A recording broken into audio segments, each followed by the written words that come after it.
The air in the grand lobby of the St. Regis Hotel smelt faintly of roses and old money. Guests glided in and out in glittering gowns and tailored suits, voices blending into the hum of clinking glasses and a live jazz quartet in the background.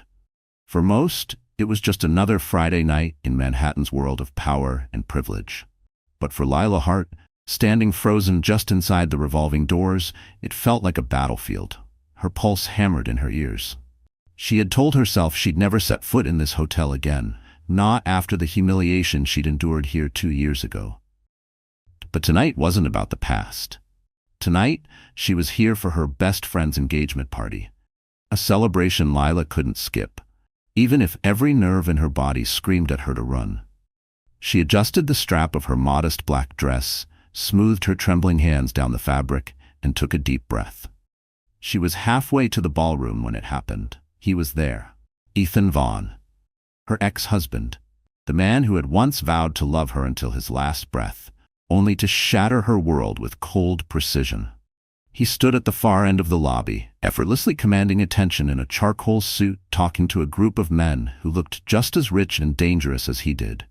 His laughter rolled across the marble floor, warm and sharp at the same time. Lila's stomach dropped. She hadn't seen him in over a year. She'd thought time had dulled the edges of the wound he'd left, but seeing him now was like having the knife twisted all over again. She turned her face away, praying he wouldn't notice her. But then, as if drawn by some cruel magnetic pull, his gaze locked on hers. It was only for a second, but it was enough. That sharp, assessing stare, just like the day he told her she wasn't enough for the life he wanted, hit her like a punch to the chest. He started walking toward her, his long strides cutting through the crowd with predatory ease. Her mind raced. She couldn't bear the thought of him seeing her like this, alone, vulnerable, still haunted by him. She needed a shield. That's when she saw him. A man, tall and broad-shouldered, stood a few feet away, his back to her. He was dressed in an impeccable navy suit, his posture relaxed, yet exuding a quiet authority. She didn't think, she acted. Closing the distance in 3 quick steps, Lila reached for his arm, spun him slightly toward her, and without warning, wrapped her arms around him. "I'm so glad you're here," she whispered urgently into his chest, her voice trembling.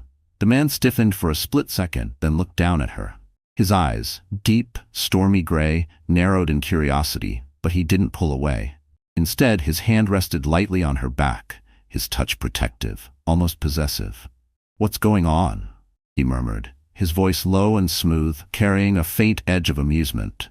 "Please," she whispered, barely moving her lips. "Just pretend you know me. My ex is here." His gaze flicked over her head, scanning the crowd, and something unreadable passed through his expression. Then his lips curved into the faintest smile. "All right, play along then." To her shock, he tightened his arm around her waist and leaned in, close enough that his breath brushed her ear. "I'm not much of an actor," he said softly, "but I'm good at making things look real." Her heart stuttered. This was insane. She didn't even know his name. But in that moment, with Ethan's presence slicing through the air like a blade, this stranger felt like her only lifeline. Ethan reached them, his expression unreadable except for the faint crease between his brows. "Lila," he said, his voice carrying that familiar mix of charm and condescension, "didn't expect to see you here." Before she could respond, the stranger spoke. His tone was cool, measured. "Funny," he said, looking Ethan up and down. "I was about to say the same thing about you." The tension between the two men was instant, electric. Lila could feel it radiating through the air. She glanced between them, wondering what exactly she'd stepped into. Ethan's eyes narrowed. "And you are?" The stranger smiled, but it didn't reach his eyes. "Someone who doesn't appreciate the way you're looking at her." It was a line straight out of a movie. The kind of thing Lila would have rolled her eyes at if she weren't currently clinging to him like a life raft. For a moment, Ethan seemed caught off guard. Then his smile returned, colder this time. "Well," Ethan said, "I suppose I should congratulate you, Lila. You've upgraded." The stranger's arm tightened slightly around her, his body a solid barrier between her and the man who had once broken her. "Oh, she's done more than that," he said, his voice dropping to a dangerous murmur. Lila's breath caught. She didn't understand what he meant, but something in his tone made Ethan's smirk falter. It was subtle, but she saw it. The brief flash of uncertainty in the man who never let anyone see him sweat. For the first time in a long while, Leela felt a spark of control. She straightened her shoulders, her grip on the stranger's arm steady. "We should be going," she said, her voice stronger than she expected. The stranger nodded once, then guided her away without another glance at Ethan. They moved through the crowd together, his hand warm against her back, his presence a steady shield. She didn't know who he was or why he'd gone along with her desperate charade. But she knew one thing. She'd just crossed an invisible line, and nothing about tonight would end the way she'd planned. As they reached the elevator, the stranger pressed the call button and turned to her with that same faint, unreadable smile. "You have a habit of hugging random men in lobbies?" he asked. She almost laughed, the sound breaking through the haze of adrenaline. "Only when my past tries to ruin my night." The elevator doors slid open, and he gestured for her to step in first. As she did, she caught his reflection in the mirrored walls, a man perfectly at ease, yet somehow dangerous. The doors closed, cutting them off from the noise of the lobby. He extended his hand. "Nathaniel Cross," he said. "And you are?" "Lila," she replied, hesitating before adding, "Lila Hart." His gaze lingered on her for a moment, as if weighing the name, testing it. Then he smiled, slow, deliberate. "Well, Lila Hart, I have a feeling tonight's going to get interesting." She had no idea just how right he was, because Nathaniel Cross wasn't just a stranger. He was a billionaire, with a reputation for never letting go of what he wanted. Lila Hart hadn't always been the woman clutching a stranger's arm in a marble hotel lobby. Once she'd believed in fairy tales. Hers began in the most ordinary of places, a small town in upstate New York, where the nights were quiet, the winters long, and the tallest building was the county library. Her mother, a school teacher, had raised her alone after her father left when she was 3. Money was always tight, but their home was warm with laughter, books stacked high on every surface, and a garden that bloomed defiantly every spring. From a young age, Lila carried 2 things with her everywhere: a sketchbook and a dream. She loved to draw, anything from portraits to architectural details she saw in magazines. She imagined herself one day designing boutiques or quaint cafes, places where beauty and comfort met in perfect harmony. After high school, she scraped together scholarships and part-time jobs to attend a design program in the city. It was there, in her 2nd year, that she met Ethan Vaughn. He wasn't just handsome, he was magnetic. Tall, broad-shouldered, with a voice that could turn a compliment into a promise, Ethan had the kind of charm that made people believe in him instantly. He claimed he worked in finance, though it quickly became clear he wasn't just some junior analyst. He took her to rooftop bars with sweeping views of Manhattan, to art galleries where everyone seemed to know his name, to restaurants where a single glass of wine cost more than her weekly groceries. Lila was dazzled. She told herself his world didn't intimidate her, that he saw something in her no one else did. When he told her she was different, she believed him. They married after a whirlwind year of dating. At first, life was a dream. Ethan encouraged her to quit her job and focus on building her own brand, though in reality he didn't like the idea of her working late or answering to anyone but him. He bought her dresses and jewelry, filled their apartment with expensive furniture, and whispered that she was his queen.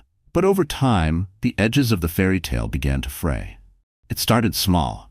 Comments about her wasting time on designs that weren't profitable, questions about why she needed to see friends he didn't know, suggestions that she should present herself better at his corporate events. Then came the larger cracks.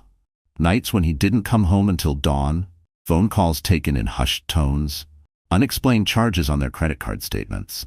Lila tried to ignore the signs, convincing herself he was just stressed from work.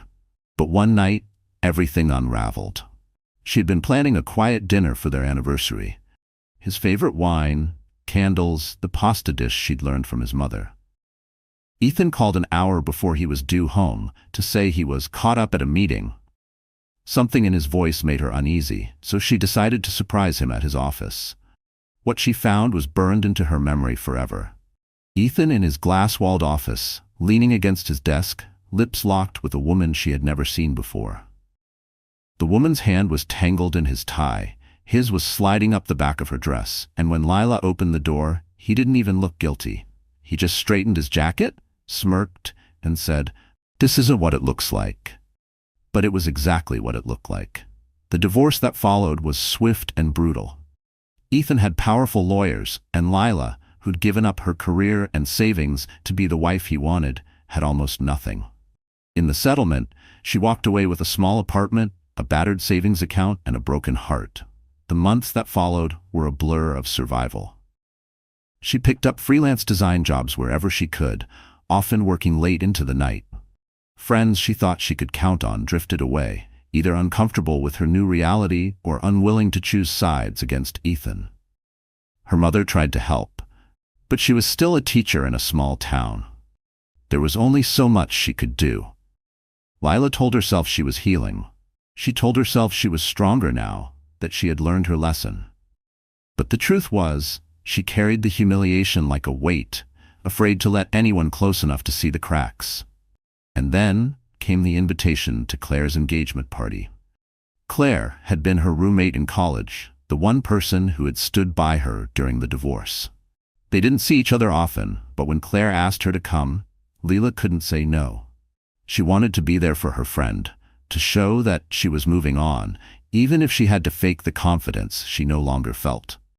The only problem? The party was being held at the St. Regis, a place Lila had once walked into on Ethan's arm, believing she belonged in his glittering world. Now, the thought of walking in alone made her stomach twist. Still, she told herself it would be fine. Ethan traveled constantly. What were the odds he would be there? As it turned out, the odds were exactly 100%. Seeing him again in that lobby had been like a nightmare made flesh. Every scar she thought had healed split open in an instant. The way his eyes scanned her, measuring her, calculating, was the same as the day he'd told her, "You'll never survive without me." And that was why, when she saw the tall man in the navy suit, she didn't hesitate. She didn't care if it was reckless or strange. She just needed to look untouchable for the 2 minutes it would take Ethan to pass her by. She had no idea that the man she'd clung to, Nathaniel Cross, was not only a billionaire, but someone whose life was as far from hers as the moon from the earth. She didn't know about the headlines his name commanded, the boardrooms he commanded, or the quiet ruthlessness behind his steady gaze. She just knew that for the first time in a long while, she'd felt protected. And now, standing in the mirrored elevator beside him, she realized she might have just stepped into a far more dangerous world than the one she'd escaped. Because Nathaniel Cross was about to make her an offer that would change everything. The elevator glided upward with the smooth silence that only the most expensive hotels could afford. Lila's pulse was still unsteady, but she kept her gaze fixed on the golden numbers above the door as they ticked higher. Beside her, Nathaniel Cross stood with a stillness that was oddly commanding, one hand in his pocket, the other loosely holding his phone. When the doors opened, they stepped out into the mezzanine level leading to the Grand Astoria ballroom. The air up here seemed different, cooler, crisper, carrying the faint scent of lilies and polished wood. The first thing Lila noticed was the light. Crystal chandeliers hung like frozen waterfalls from the high coffered ceiling, casting a warm golden glow over the room. Each one sparkled with hundreds of hand-cut prisms, and their reflection danced across the marble floors. The walls were dressed in deep emerald drapes, framing enormous windows that looked out onto the glittering Manhattan skyline. Waiters in immaculate black vests glided between tables, balancing silver trays of champagne flutes and bite-sized delicacies that looked like they belonged in a museum rather than a mouth. The tables themselves were covered in white linen, so fine it looked almost liquid, each crowned with a centerpiece of white roses and cascading orchids. The room buzzed with conversation, a low hum of old money and calculated ambition. Men in perfectly tailored suits clustered together near the bar, their laughter carrying the kind of confidence that came from knowing you owned more than most people could dream of. Women in gowns worth more than a year's rent air-kissed over the rims of crystal glasses, their jewelry flashing under the lights like secret signals. Lila felt the old sensation creeping in, the mix of awe and alienation she'd felt during her marriage to Ethan. This was his world. A world where appearances weren't just important, they were everything. Every glance was measured, every handshake weighed, every smile hiding a transaction. Nathaniel walked beside her with the ease of someone who not only belonged here but could buy and sell the room 10 times over. His presence drew glances, curious, appraising, and in some cases, downright speculative. Lila noticed women's eyes lingering on him a little longer than polite conversation allowed. He didn't seem to notice, or maybe he just didn't care. They reached the far side of the ballroom, where a quartet played something soft and sophisticated. Claire spotted Lila from across the room and waved, her diamond engagement ring catching the light. Lila smiled back, grateful for the familiar face. She started toward her friend, but Nathaniel's hand lightly touched her elbow. "You said your ex is here," he murmured. "Where?" She hesitated, then tilted her head subtly toward the center of the room. Ethan stood near a cluster of donors, his arm resting on the back of a chair, in a way that looked casual but was anything but. He was laughing at something a man beside him said, but his eyes flicked over to Lila and Nathaniel. The glance was quick, too quick for anyone else to notice, but it made Lila's stomach tighten. Ethan didn't just see her. He was assessing, recalculating, the way he used to when she'd surprised him in some small way. Nathaniel followed her gaze, his expression unreadable. "He's watching you." "I know," she said quietly. He looked back at her, and for a moment she thought he might ask more, but instead he smiled faintly. "Good. Let him." Before she could ask what he meant, a waiter appeared with 2 flutes of champagne. Nathaniel took them both, handing one to her. "You might as well look like you're enjoying yourself," he said, his tone light but edged with something else, something strategic. They moved through the crowd together, stopping occasionally when someone greeted Nathaniel. Lila noticed that people didn't just greet him, they deferred to him. Even men twice his age seemed to straighten their posture and choose their words carefully. Whatever his exact place in this glittering hierarchy was, it was near the top. Claire joined them, practically glowing. "Lila, you look amazing." She leaned in for a hug, then turned to Nathaniel.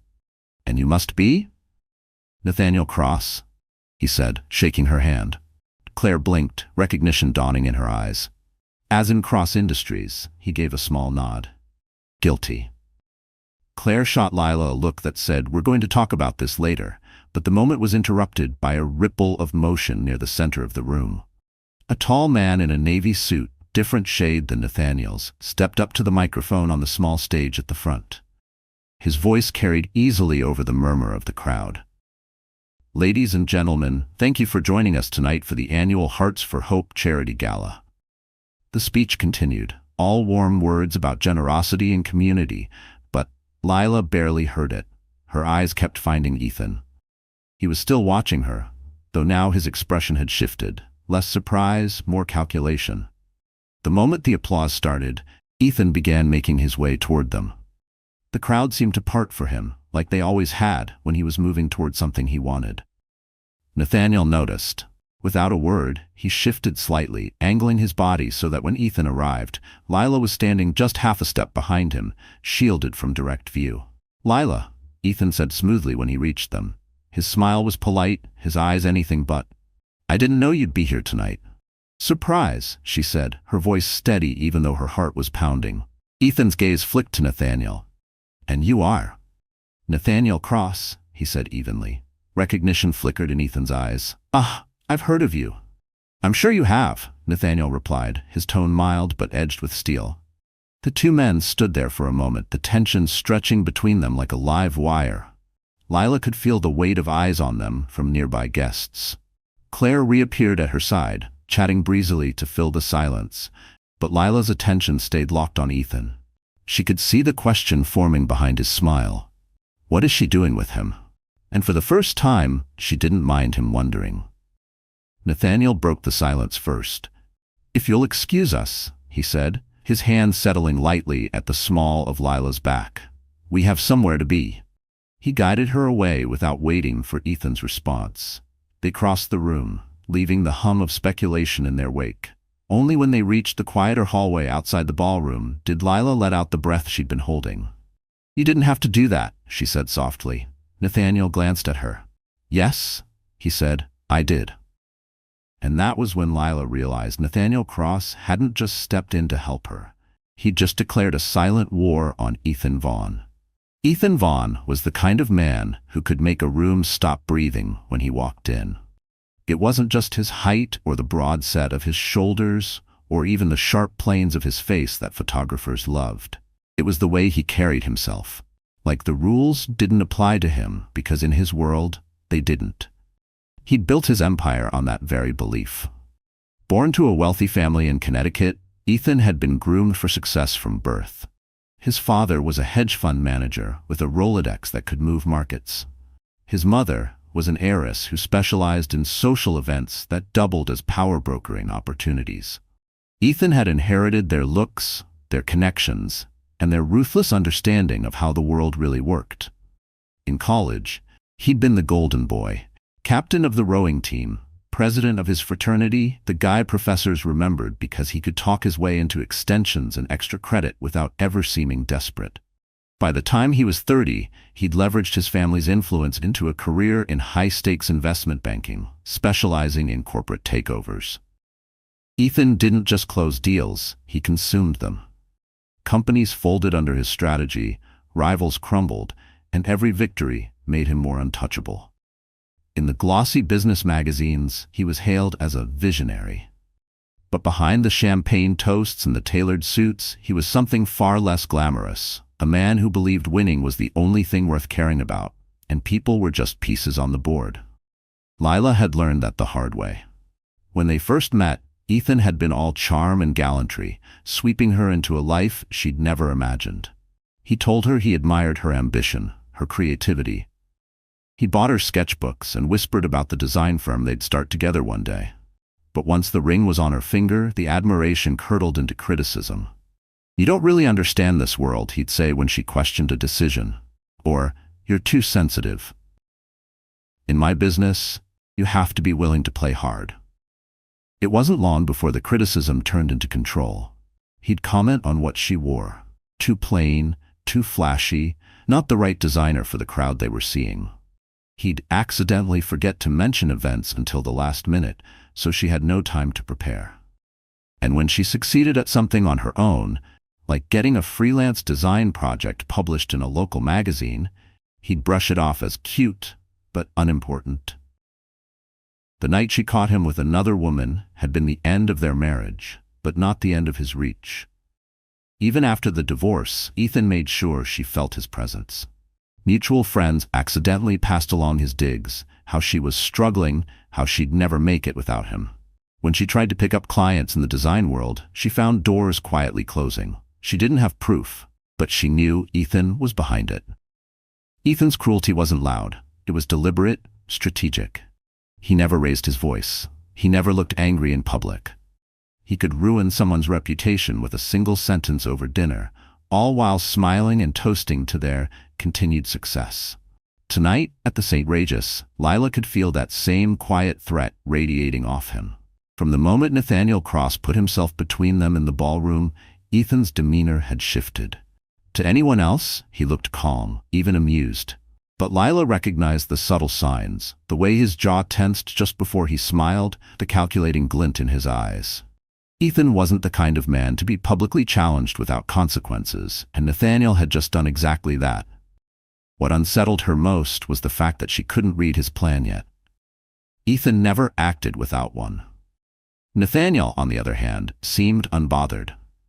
After their exchange with Ethan, he'd walked her toward a quiet corner, stopping to greet a few people on the way, as if nothing had happened.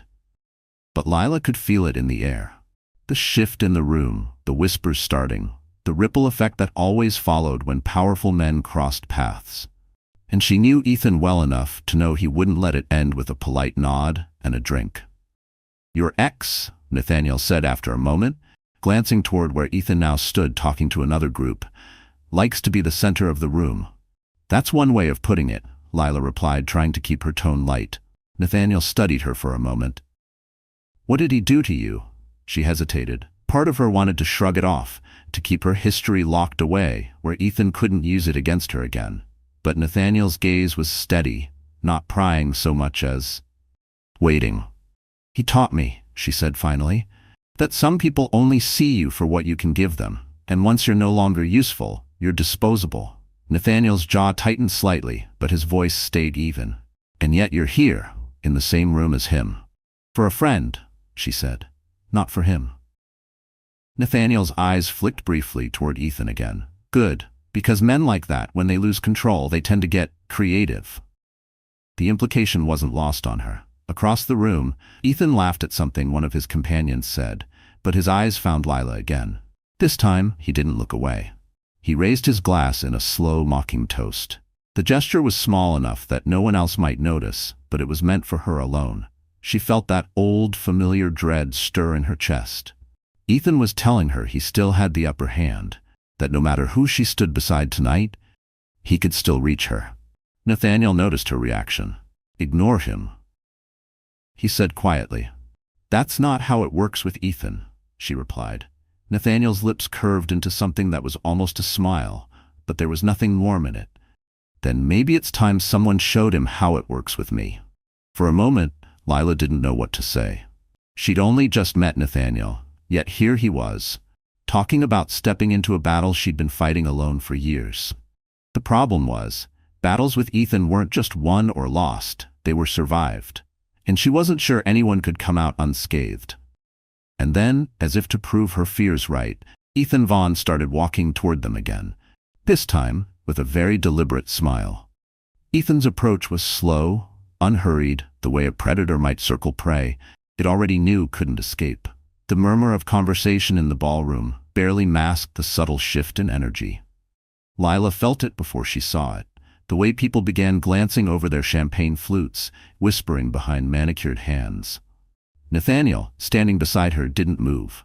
If anything, his posture grew even more relaxed, his hand still resting at the small of her back, a silent message that she wasn't standing alone. Lila, Ethan greeted when he finally reached them, his smile polished to perfection. I didn't get a proper introduction earlier. His gaze flicked to Nathaniel. Though I think I know who you are. Nathaniel met his stare with calm disinterest. Then I won't waste time telling you. The tension between them could have cut glass. Ethan's smile didn't falter, but his eyes sharpened. Still, he continued, we should be civilized. After all, Lila and I share history. He let the word linger just long enough to make it sound intimate, deliberate. Lila braced herself. Ethan rarely made a move without an audience, and she could feel one gathering now. Donors, socialites, even a few journalists hovering near the edge of the conversation. He turned slightly, gesturing toward a passing waiter. Champagne for the lady, Ethan said smoothly before adding with faux concern. Or, are you still avoiding alcohol these days, Lila? The implication was immediate, and it wasn't lost on the crowd. Whispers flitted through the air like sparks. Lila's stomach tightened. He was bringing up something private, her decision to avoid alcohol during a period of health issues, as if it were a weakness. Nathaniel's hand at her back pressed slightly, steadying her. I'm fine, Lila said evenly, though her pulse was racing. Thank you. Ethan smiled like a man who'd scored a point. Of course, you've always been careful. Sometimes too careful. But I suppose that's what happens when you're not cut out for. Enough.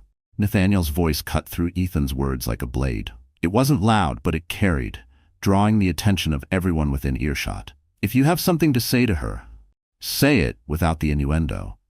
Or better yet, don't say it at all. A ripple went through the onlookers. Public confrontations at these kinds of events were rare, and they were blood in the water for this crowd. Ethan's eyes narrowed. I'm just catching up with an old friend. Nathaniel took a deliberate step closer, his voice calm but cold. From where I'm standing, it looks more like you're trying to embarrass her in front of half the city, which tells me you're either very insecure or very stupid. The silence that followed was electric.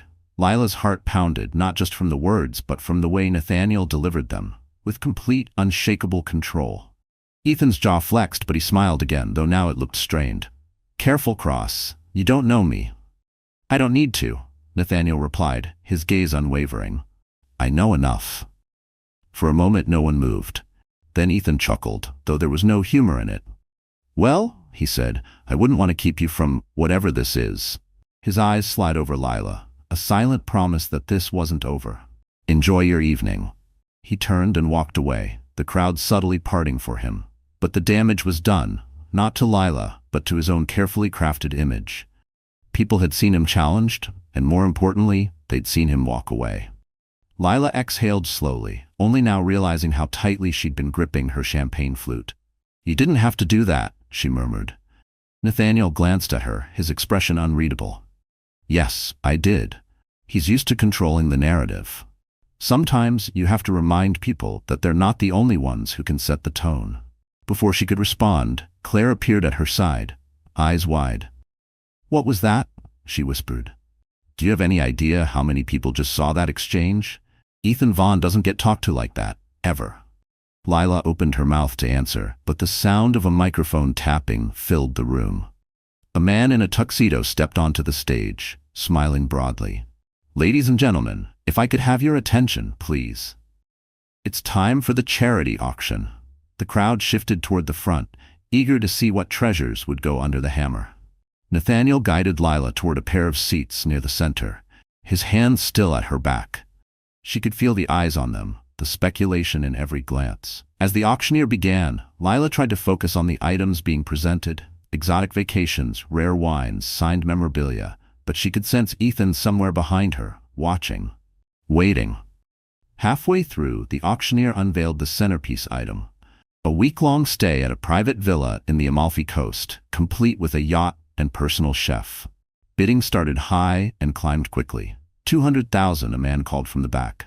250, another countered. The numbers soared: 300, 350, until Ethan's voice rang out. 500,000. A murmur swept the room. The auctioneer smiled. 500,000, do I hear? 1 million, Nathaniel said. His voice calm, almost bored. The room went still. Even the auctioneer hesitated before repeating, 1 million from Mr. Nathaniel Cross.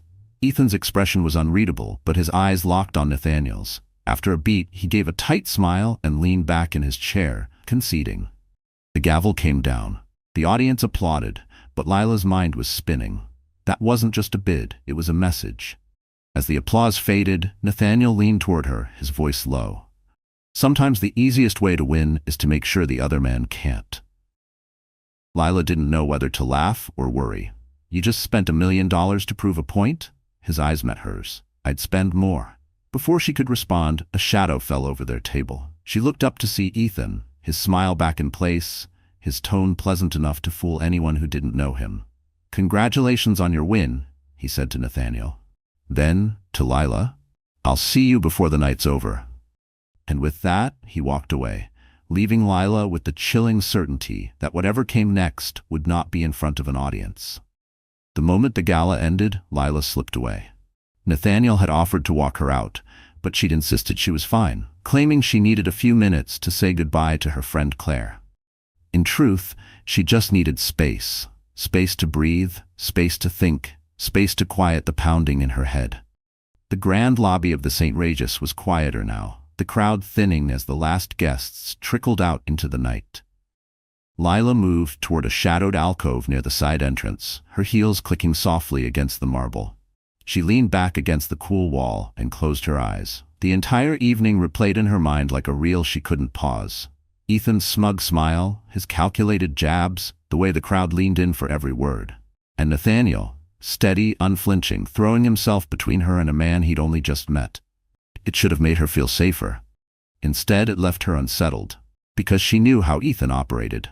This wasn't over, not by a long shot. Public challenges didn't roll off him. They festered, turned into strategies, sharpened into knives. And now, Nathaniel had put himself directly in Ethan's line of fire. She rubbed her arms, suddenly chilled despite the warm air. Running away already? Her eyes flew open.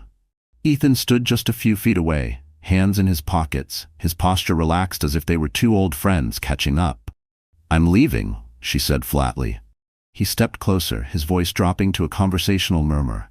"You've changed, Lila. Used to be, you'd at least pretend to be polite.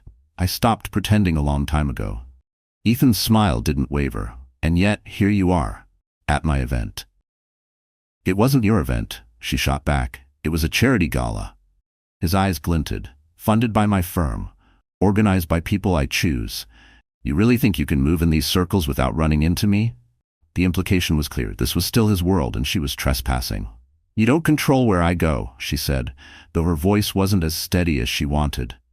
Ethan leaned in slightly, enough that only she could hear. "I control more than you think, and this thing with Cross, whatever game you're playing, don't. You won't win." Before she could respond, he stepped back, offered a mock salute, and walked away. Lila's hands were trembling. She hated that he could still get to her, that his words could still scrape against the old wounds she thought had healed. She needed air. Outside, the city was alive with the usual chaos. Taxis honking, neon signs flashing, the faint scent of roasted chestnuts from a nearby vendor. She walked quickly, not caring where she was going, just putting distance between herself and the hotel.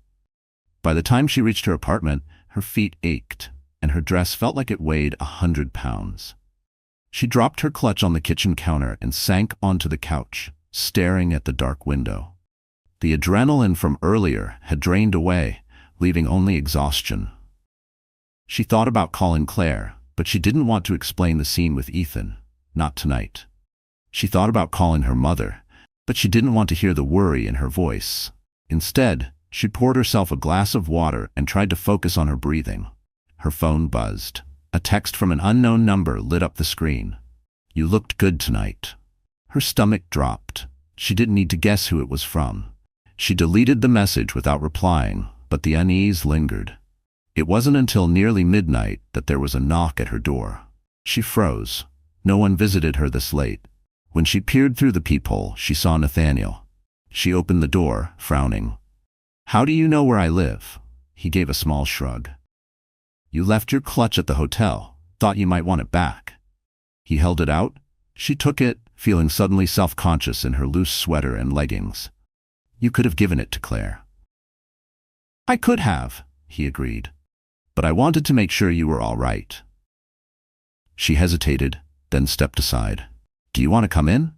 Nathaniel entered, glancing briefly around her modest apartment.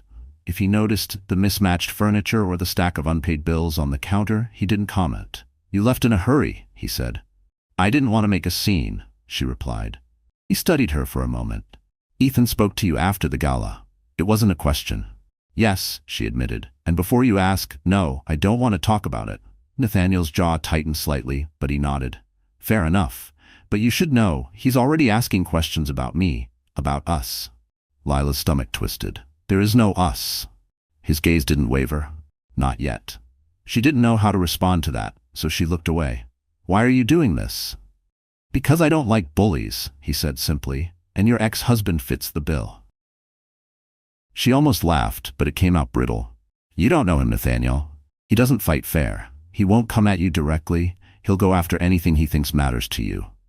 Nathaniel stepped closer. "Then he's about to find out that nothing matters to me more than protecting what I want." The words sent a shiver through her. Not fear exactly, but something more complicated.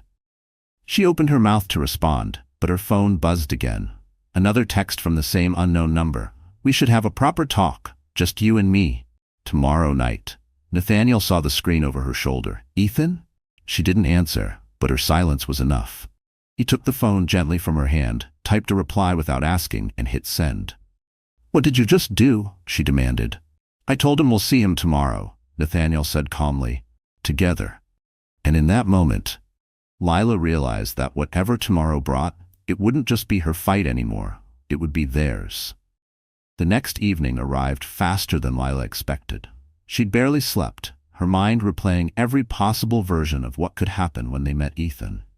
Some ended in shouting, others in icy threats, and the worst ended with her walking away even more trapped than before. Nathaniel, however, seemed unbothered. When he arrived at her apartment to pick her up, he was dressed in a charcoal suit, his tie perfectly knotted, his expression calm. "You ready?" he asked, as though they were heading to a casual dinner instead of stepping into a confrontation with one of the most manipulative men she'd ever known. "No," she admitted, grabbing her coat. "But I guess that doesn't matter now." They drove in silence for a while, the city lights streaking across the windows of Nathaniel's sleek black car. Finally, Lila couldn't take it anymore. "You never told me why you're doing this," she said. "Why do you care what Ethan does to me? We barely know each other." Nathaniel's eyes stayed on the road. Because I know the kind of man he is. I've seen it before. In business? She asked. In life, he replied. There was something in his tone, something weightier than casual disdain, that made her turn toward him. You've met him before. Nathaniel didn't answer right away. When he did, his voice was measured. My father owned a mid-sized tech company about 10 years ago.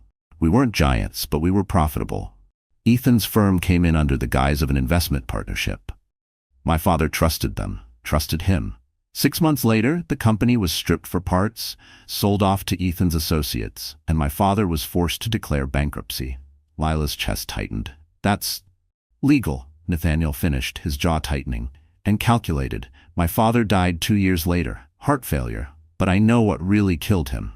Lila stared at him, the puzzle pieces clicking into place. So this isn't just about me. It's about stopping him, Nathaniel said. And you're the one person I've seen stand up to him and survive, even if you don't feel like it. She shook her head. I didn't survive. I barely made it out. Then maybe it's time you do more than survive. The car pulled up outside a private club, one of those places without a sign, where the real deals were made over aged whiskey and whispered promises. Inside, the lighting was low, the air heavy with the scent of leather and expensive cigars. A host in a dark suit led them to a private room in the back. Ethan was already there, sitting at a polished mahogany table, a glass of scotch in his hand. Right on time, he said smoothly. I almost thought you'd lose your nerve. Nathaniel didn't sit immediately. Let's get something straight. We're here because you asked for this meeting. Whatever you have to say it to both of us. Ethan's gaze shifted between them, lingering on Lila just long enough to make her skin crawl. I wanted to give you some friendly advice, he said. You're walking into something you don't understand. Lila kept her voice steady. What exactly am I walking into, Ethan? You? He smiled faintly. You know I could make things very difficult for you. Your clients, your apartment, even your mother. It wouldn't take much. Nathaniel's hand curled into a fist on the table. If you threaten her family, we'll have a problem. Ethan chuckled.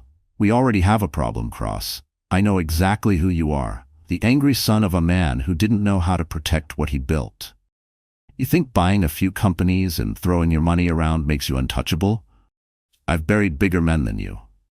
Nathaniel finally sat, leaning forward. And yet here you are, making an effort to meet me face to face. That doesn't sound like a man who's in control. That sounds like someone who's afraid they're losing it. Ethan's smile tightened. Careful. No, Nathaniel said evenly. You be careful. You've built your entire life on the assumption that no one will stand up to you. That changes now. The air in the room seemed to grow heavier. Lila could feel her own heartbeat in her throat. Ethan's eyes flicked to her again. You really think this man is your savior, Lila? Men like Nathaniel, they always have an angle. Trust me, I've been one. Lila met his gaze, and for the first time, she didn't look away. Maybe he does have an angle, but at least he's not pretending to be something he's not. Ethan leaned back, swirling the amber liquid in his glass. You've gotten bolder. I wonder how long that will last when you realize the cost. Nathaniel stood. The cost will be yours, not hers. For a moment, the three of them sat in a tense triangle of silence. Then Ethan smirked. We'll see. When they left the club, the cool night air felt almost sharp. Lila wrapped her coat tighter around herself, her mind spinning. In the car, she turned to Nathaniel. Why didn't you tell me before? About your father? He kept his eyes on the road. Because I didn't want you to think I'm using you as a pawn. This is your life, your fight. I'm just choosing to be in it. And if I don't want you in it, she asked quietly. Too late, he said, his voice almost gentle. I'm already here. They drove in silence for a few blocks before Nathaniel's phone buzzed. He glanced at it, his expression darkening. What is it? Lila asked. He didn't answer right away. Instead, he handed her the phone. On the screen was a photo, her mother's house, taken that night. Her blood ran cold, and in that instant, Lila knew Ethan's next move had already begun. The photo of her mother's house burned in Lila's mind all night. She barely slept, each creak in her apartment making her jolt awake, expecting the phone to buzz again with another message from Ethan. By sunrise, the fear had stopped buzzing through her veins and hardened into something else, anger. Not the helpless, shaky kind she'd felt after the divorce, but something sharp and steady. Ethan had crossed a line. She wasn't going to sit and wait for him to make the next move. Nathaniel was already in her kitchen when she came out of her bedroom, wearing one of his immaculate suits and sipping coffee like he owned the place. "You have a key now?" she asked dryly. He set the cup down. "You gave it to me last night when you went looking for your charger." She frowned, trying to remember, then shook her head. "Never mind. We need to talk." "Agreed," he said. Because that photo wasn't just a warning, it was a test. He wanted to see how you'd react. "Well, I'm done reacting," Lila said, surprising herself with the firmness in her voice. "I want to hit back." Nathaniel studied her for a long moment, then gave a small nod. "Good. But if we're going to do that, we're going to do it my way." "What does that mean?" "It means," he said, "that you stop letting him dictate how you move, how you look, how you think. You've been playing defense since the day you met him. That ends now."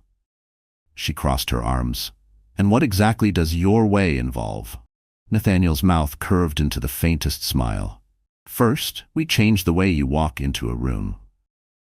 2 hours later, Lila found herself standing in front of a floor-to-ceiling mirror in a private showroom belonging to a designer she'd only seen in magazines. Dresses in jewel tones and sleek cuts hung around her, each one more stunning than the last. "I don't need a new wardrobe to deal with Ethan," she muttered, tugging at the neckline of a midnight blue gown.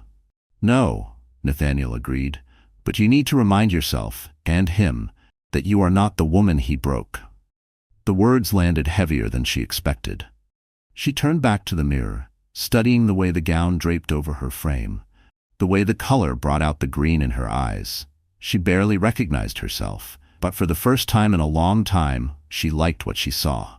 By the time they left, the showroom had sent half a dozen outfits to her apartment. Nathaniel didn't blink at the bill. The next step wasn't about clothes. That afternoon, Nathaniel brought her to one of his offices, a sleek space with floor-to-ceiling windows and a panoramic view of the city. There, he introduced her to two people, a cybersecurity specialist named Maya and a private investigator named Colin. "Maya will make sure your devices are clean," Nathaniel explained. "No tracking, no listening. Colin's going to dig into Ethan's recent activities. We're not just going to protect you, we're going to find leverage." Lila felt a flicker of unease. "This is starting to sound dangerous." "It already is," Nathaniel said simply. "The only difference now is that you'll be ready." For the rest of the afternoon, she worked with Maya to secure her phone, laptop, and even her apartment's Wi-Fi. Colin asked careful questions about Ethan, his habits, his contacts, his pressure points. The process was exhausting, but with every step, Lila felt a little less like prey and a little more like a participant in her own life. That evening, Nathaniel drove her to a rooftop bar in the heart of Manhattan. The skyline glowed around them, the air crisp with the promise of winter. "Why here?" she asked, stepping toward the edge to take in the view. "Because tomorrow night," Nathaniel said, joining her, "Ethan's going to see you like this, confident, untouchable, and he's going to realize he's lost control." Lila took a deep breath. What if he doesn't care? What if he just escalates? Nathaniel's gaze was steady. "Then we'll be ready for that too. But you need to understand something, Lila. This isn't just about making him back off. This is about you taking back the pieces of yourself he tried to erase." The words settled into her like a promise. For a moment, they stood there in silence, the city spread out beneath them. Then Nathaniel's phone buzzed. He glanced at the screen, his expression tightening just slightly before he slipped it back into his pocket. "What was that?" she asked.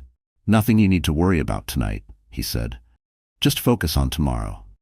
Back at her apartment, Lila tried on one of the new dresses again. It was a deep emerald silk, the fabric catching the light with every movement.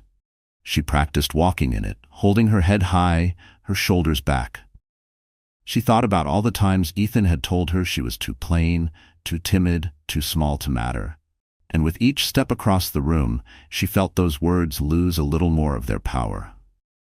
She didn't know exactly what tomorrow would bring, but she knew she wasn't going to face it the same way she had before. Because tomorrow, she wouldn't just be standing next to Nathaniel Cross. She would be standing as Lila Hart, and Ethan Vaughn was going to see that for himself. Her phone buzzed again. This time, it wasn't a threat. It was a calendar invite from Nathaniel. Tomorrow, 8 p.m., Hotel Belmont, ballroom level. She stared at it for a long moment before hitting accept. And as she set the phone down, Lila knew there was no turning back. The war with Ethan was about to go public. The Hotel Belmont was even more opulent than the St. Regis. The lobby was a cathedral of marble and light, with gilded columns and a massive chandelier dripping crystals like frozen rain. Lila stepped out of the car with Nathaniel at her side, every camera flash from the waiting press bouncing off her emerald silk gown. For once, she didn't flinch. She lifted her chin, meeting the lenses head-on. Nathaniel's hand rested lightly at her back, steady and certain, but she no longer needed it for balance. She felt solid in her own skin. Inside, the ballroom was already buzzing. Tonight's guest list was a who's who of finance, politics, and high society. Waiters glided past with champagne, and a string quartet filled the air with music so refined it almost vanished into the chatter. Ethan was there. Of course he was. She spotted him near the center of the room, surrounded by admirers, his tailored suit immaculate, his smile smooth as glass. When his gaze landed on her, the faintest flicker of surprise crossed his face. It was gone almost instantly, replaced by the calculating mask she knew too well. "Ready?" Nathaniel murmured. "As I'll ever be," she replied. Their plan had been simple in concept, but risky in execution. Colin, the investigator, had unearthed documents showing Ethan's firm's involvement in a series of shell companies tied to offshore accounts.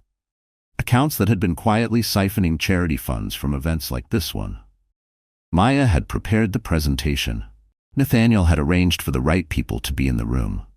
All Lila had to do was stand her ground when the moment came. They didn't have to wait long. An announcer stepped to the stage, welcoming everyone and thanking the event's key patrons, among them Ethan Vaughn. Polite applause followed, and Ethan stepped forward to accept the recognition, his voice dripping charm as he spoke about giving back to the community. Nathaniel caught Lila's eye and gave the smallest nod. Her cue. She moved to the edge of the stage, her heels silent against the polished floor. When Ethan concluded his speech and started to step down, she took the microphone. "Before we continue," she said, her voice carrying over the crowd, "I think it's important the people here tonight know exactly where some of their donations have been going." A ripple of confusion swept the room. Ethan froze mid-step, turning toward her with a smile that didn't reach his eyes. "Lila," he said smoothly, "I don't think this is the—" "It's exactly the time," she cut in. Nathaniel signaled to a technician in the back, and the screens flanking the stage lit up. Documents appeared, scanned contracts, bank transfers, corporate registrations. Maya had highlighted the key points, the shell companies, the matching offshore accounts, the dates that lined up perfectly with several high-profile charity events. Gasps rippled through the crowd. Ethan's smile faltered.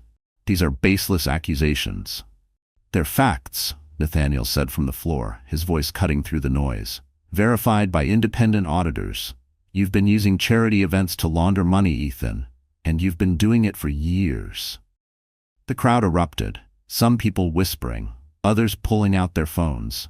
The event's host looked pale, glancing between Ethan and the screen as if unsure what to do. Ethan stepped toward Lila, lowering his voice. "You have no idea what you've just done." "Oh, I do," she said quietly. "I took back the power you've been stealing from people for years, including me." Security began to move closer, unsure if they were there to protect Ethan or remove him. Nathaniel came up beside her, his presence a wall between her and Ethan.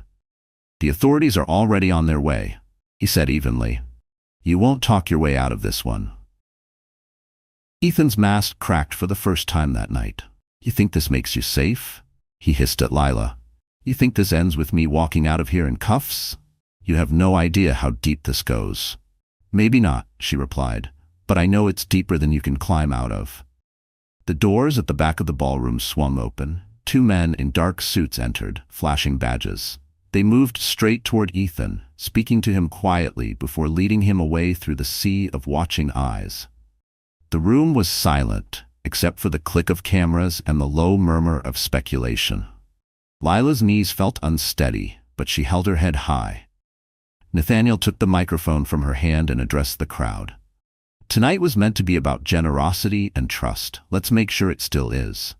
The funds from this event will go where they're supposed to go. To the people who need them most. Applause broke out, hesitant at first, then stronger. When they finally stepped off the stage, Lila felt a rush of adrenaline so strong she had to steady herself on Nathaniel's arm. "You did it," he murmured. "We did it," she corrected. But as they left the ballroom, weaving through the crowd, she caught sight of a man lingering near the exit. Someone she didn't recognize, watching her with unnerving intensity. He wasn't clapping. He wasn't smiling. He just stood there, tracking her every move. Nathaniel noticed him too. His expression shifted almost imperceptibly. "Who is that?" she whispered. "I don't know," he said. "But I don't think he's here for the horse doves." And in that moment, Lila realized that taking down Ethan might have just opened the door to something even more dangerous. The man at the exit in the Hotel Belmont had followed them into the street. Nathaniel subtly guided Lila toward his car, his arm protective but not panicked. The night air was sharp, each step clicking against the pavement like a countdown. The man didn't speed up, didn't call out, he just walked, always keeping the same distance. When they reached the car, Nathaniel opened the door for Lila but didn't get in himself. "Stay here," he said quietly. "Nathaniel?" But he was already turning, walking toward the stranger. The two men stopped a few feet apart. Their voices were low, but Lila caught pieces of it through the open car window. "Not here for trouble. Working for investigation. You should have called first." A moment later, Nathaniel returned, sliding into the driver's seat. "He's FBI," he said simply, starting the engine. Lila blinked. "FBI?" They'd been watching Ethan for months. Tonight was just the final push they needed. Relief rippled through her, loosening a knot she hadn't realized she'd been carrying. But Nathaniel's jaw was still tight, his focus sharp on the road ahead. "What is it?" she asked. "They're going to need you," he said. "Your testimony, your evidence, all of it. And once you go on record, there's no going back." Lila thought about the years she'd spent avoiding conflict, trying to stay invisible. She thought about how much she'd let Ethan control her life, even after she'd left him. "Then I'll do it," she said. "I'm done hiding." The next weeks were a whirlwind. She met with federal investigators, handed over documents she hadn't looked at in years. Emails, bank statements, old contracts. Ethan had once shoved across their kitchen counter for her to sign without reading. She sat for hours in a small conference room, telling her story in painstaking detail. It was exhausting, but with every session, she felt lighter. Nathaniel was there for every meeting. He didn't speak unless asked, but his presence was an anchor. He never let her walk into a room alone. The trial date came faster than anyone expected. The government's case against Ethan was airtight. Wire transfers, offshore accounts, witness testimony from former employees. But they needed one more thing. Someone who could speak to his pattern of manipulation and control. That someone was Lila. The courtroom was cold, the kind of cold that had nothing to do with the air conditioning.